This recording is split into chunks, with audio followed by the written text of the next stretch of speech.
Whenever someone is asked what Canadian cities they know, usually Vancouver or Toronto comes to mind. And if you are that nerdy Asian who sits at the back, you will probably say Montreal. And yet, the capital city of Canada, Ottawa, always gets ignored, and you know it is truly the backwater when American Airlines does not fly there. But hey, at least they fly to Lawton, Oklahoma. So today, as the duty of a Canadian citizen, I'm here to show you around our beautiful capital city. Blue lake and rocky shore, I will return once more. Boom diddy yada, boom diddy yada, boom diddy yada, boom.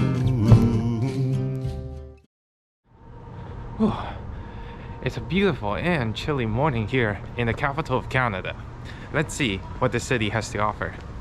Let's begin with a walk around the city center. For a city of 1 million people, Ottawa is surprisingly busy for a Tuesday morning like this. The streets are bustling with all kinds of pedestrians, local and foreign. Public transport is very robust, with buses passing almost every other second. And there always seems to be a little bit of traffic everywhere. And that is especially the case as there is always a crowd gathering on the Confederation Square, facing right at the National War Memorial. This concrete column was originally constructed as a commemoration for the soldiers that served in the First World War. And yet just a year after it was finished in 1939, the conflict it was commemorating was no longer the most tragic event in human history. In 1982, it was rededicated to add those people who perished in the Second World War and the Korean War. And in 2014, the Second Boer War and the war in Afghanistan were added. And in order to future-proof this concept, it also included all of the soldiers who have not yet died yet. Because we as a human race are just this bad at keeping peace. And right behind the square, you can see the Fairmont Chateau that has kind of become the second national symbol after maple leaves.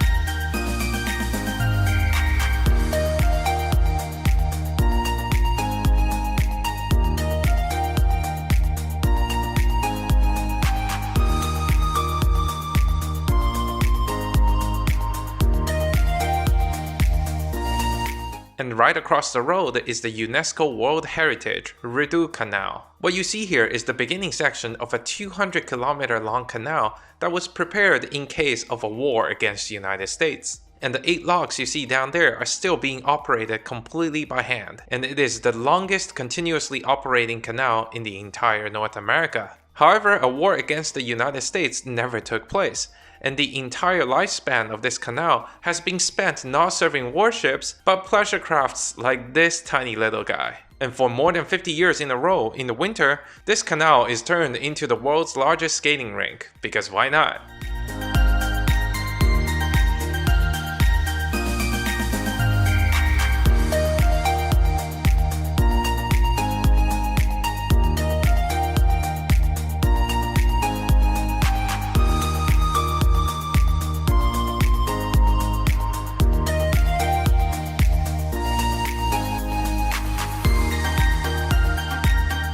And next up is of course the famous Parliament Hill, the heart of Canadian politics. These Gothic Revival buildings house the most important Canadian politicians, as well as all of the major branches of the government. And that includes the Parliament, the House of Commons, and the Supreme Court.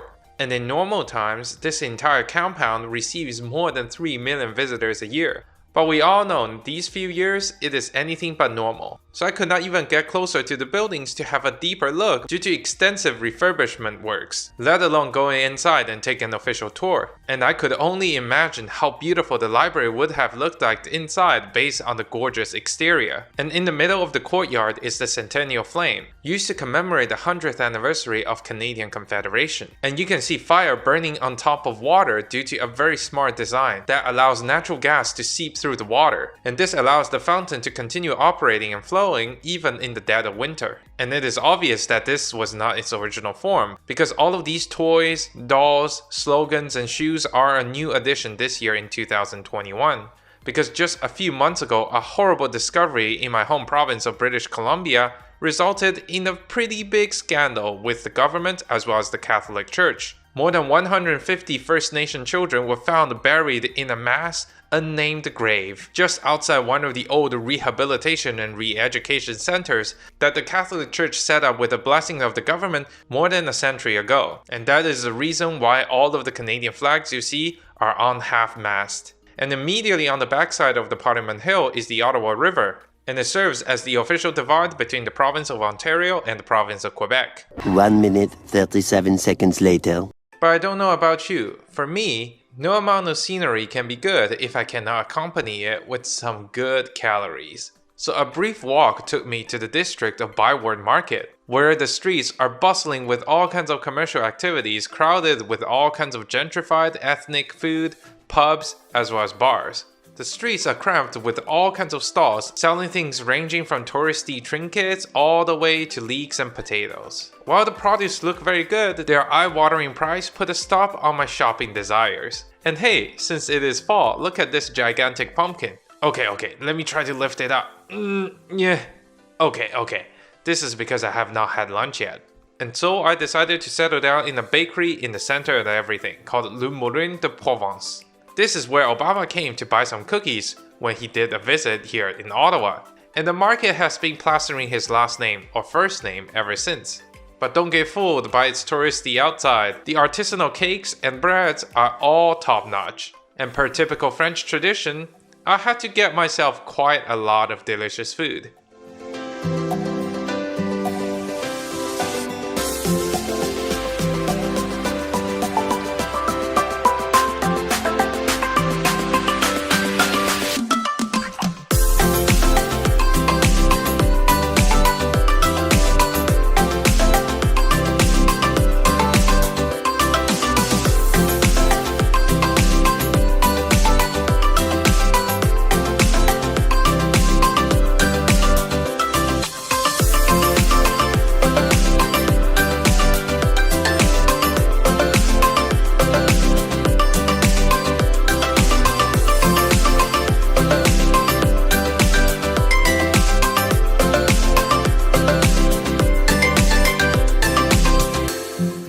And since it is fall in Canada, I cannot physically survive one single day without seeing some beautiful foliage. So I quickly drove across the river into the Gatineau Park, one of the premier locations where you can see golden and red trees flanking the roadsides. And it is barely 15 minutes from the center of the city. How lucky our prime ministers are. And not to mention, at the end of this 40-minute long scenic drive, the vista at the top is straight up, drop-dead gorgeous.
As I slowly drove down the hill and turned onto the highway towards my next destination, I couldn't help but think how beautiful my country's capital is. It is solemn yet very vibrant. It feels historical but kept very modern. And most importantly, it has unbeatable foliage views. But of course, I was just driving on the highway. I had no idea where I ended up next day would completely blow Ottawa's foliage views out of the water. In the next episode in Mont Tremblant, you're gonna find the best thing this Quebecois skiing resort has to offer, including a chairlift up to the heavens, a beaver's tail covered in chocolate and banana, and oh dear, what is this? So don't forget to subscribe to the channel so you can keep up to date with the newest video. And oh, if you enjoyed this video, click the like button down there, it will help me out a lot. And à bientôt and Mont Tremblant. West to the mighty west wanders as well. Blue lake and rocky shore, I will return once more.